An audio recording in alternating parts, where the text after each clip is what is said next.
नमस्कार, मी प्रतीक्षा. DNA मराठीमध्ये आपलं स्वागत. शेवगाव तालुक्यातील थाटे येथील जलजीवन मिशन योजनेच्या अंतर्गत 1 ते 1.5 वर्षांपासून बंद असलेल्या पाण्याच्या टाकीचं काम तात्काळ सुरू करून पाण्याच्या टाकीच्या बांधकामात झालेल्या गैरव्यवहाराची उच्चस्तरीय चौकशी करून दोषींवर फौजदारी गुन्हे दाखल करावे, तसेच इतर काही महत्त्वाच्या मागण्यांसंदर्भात थाटे येथील जय भगवान महासंघाचे जिल्हाध्यक्ष परमेश्वर केदार यांनी सोमवारी म्हणजेच 21 रोजी पाण्याच्या टाकीवर चढून आंदोलन सुरू केलं होतं.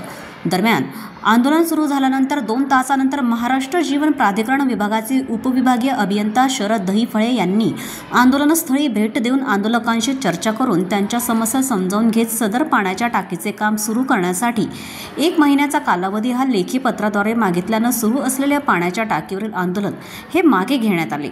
यावेळी जय भगवान महासंघाचे जिल्हाध्यक्ष परमेश्वर केदार, उपसरपंच दादासाहेब सातपुते, विठ्ठल केदार, मिनीनाथ केदार, गणेश केदार, भाऊसाहेब केदार, प्रमोद केदार, अक्षय केदार, कृष्ण जायभाये, अशोक केदार, आकाश केदार, ज्ञानेश्वर शिरसाट यांच्यासह आदी ग्रामस्थ आंदोलनस्थळी मोठ्या संख्येने उपस्थित होते.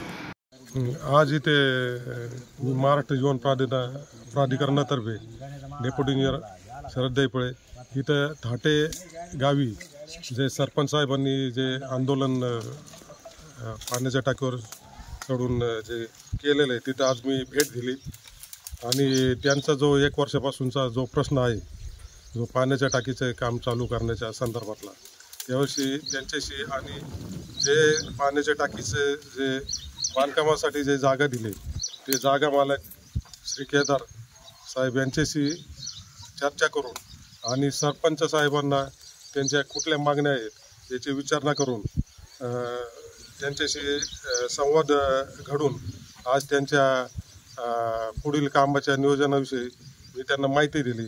त्या संदर्भाने ज्या काही सरपंच साहेबांनी, थाटे गावच्या सरपंच साहेबांनी ज्या काही मागण्या मांडलेल्या आहेत किंवा त्यांची जी काही बाकीच्या मागण्या आहेत त्याच्याविषयी मी त्यांना आश्वासन देऊन पुढच्या कामाच्या नियोजन पूर्तता करण्याविषयी सर्व बाबी बोललेलो आहे.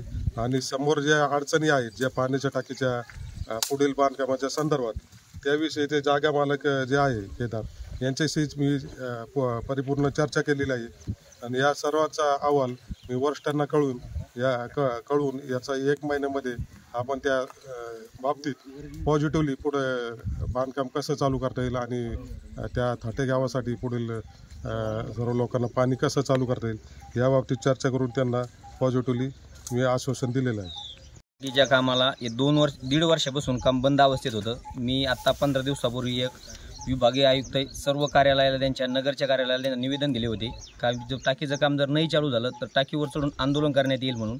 आणि ह्यात साहेब दहीफळे साहेब आले, त्यांनी चर्चा करून 1 महिन्याचा कालावधी मला मागितलेला आहे. 1 महिन्यात जर काम टाकीचं चालू नाही झालं तर नाशिक येथील विभागीय आयुक्त कार्यालयासमोर आम्ही आमरण उपोषण करणार आहोत. प्रतिनिधी इसाक शेख, DNA मराठी, शेवगाव.